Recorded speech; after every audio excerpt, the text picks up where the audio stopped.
Hey, this is Juan from the Atlas development team, and today I'm going to show you how to use the Modal modules.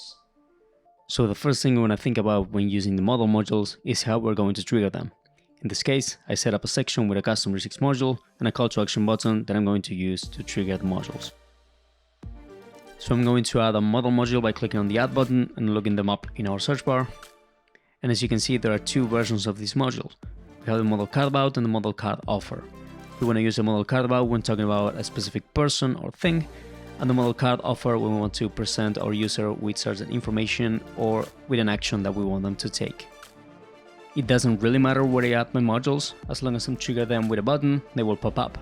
However, I need to consider that even if they don't have any width or height, the fact that I'm adding a new module to my drag and drop editor can affect the structure.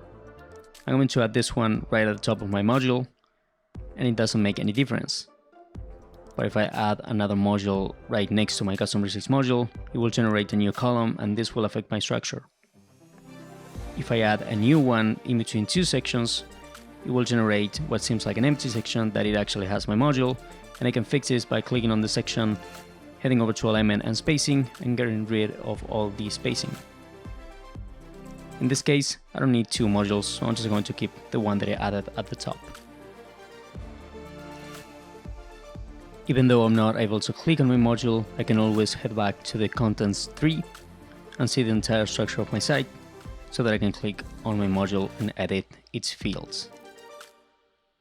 So the first thing we're going to see here is that we are required to add a unique HTML identifier.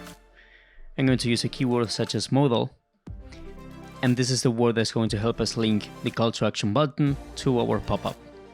I'm going to click on my custom regex module, head over to the primary call to action configurations, click on anchor, and I'm going to write $, and then the keyword that I just set up.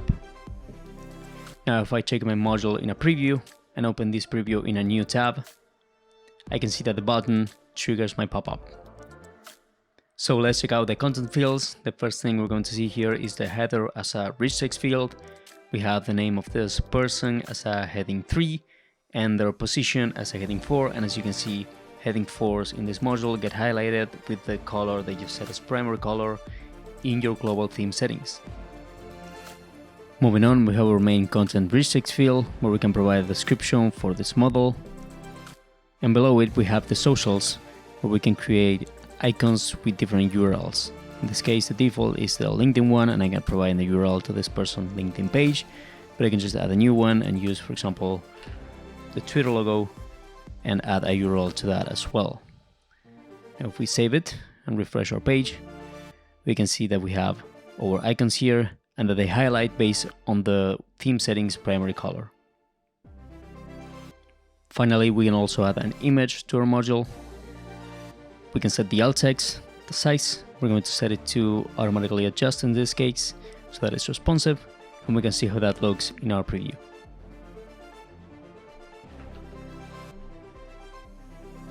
And this is how it will look on different resolutions. Now let's check out the Modal card offer module. We're going to head over to the contents tab, get rid of our Modal cards about module, and add the Modal card offer module. As you can see, the first thing here is that we need to add an identifier again. I'm going to add the same one so that this button is still connected to the module. And we have three main things: the rich text, the form, and the vertical alignment. We're going to start by checking out the rich text section, which is very similar to the custom regex module. We have a YouTube video on the custom regex module, so if you want to know everything that that module can do, make sure to check that one out. The first thing we're going to see here is that we have a pre-header. It says ebook in this case. So if I refresh my page, click on the button, we can see that this is the Modal card offer module, and this is the ebook pre-header. We have the main content rich text field, which represents all of this text. And we can also add primary and secondary call to action buttons. Going to select button in this one. We're just going to keep it like this to see how it looks.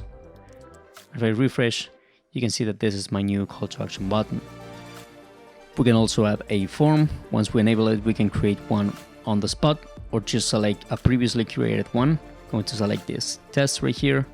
And as you can see, I can edit the contents as well. Just gonna keep it like this for now. And if I refresh my page, you can see that the module appears on a secondary column. Now the contents on these columns are aligned to the top, but we can easily change that by heading over to the vertical alignment option, changing it either to middle or bottom, and refreshing our page. So that's all for today. Feel free to reach out to us to our email support in the description below, and check out our premium support if you're looking for custom development work. Catch you guys in the next one.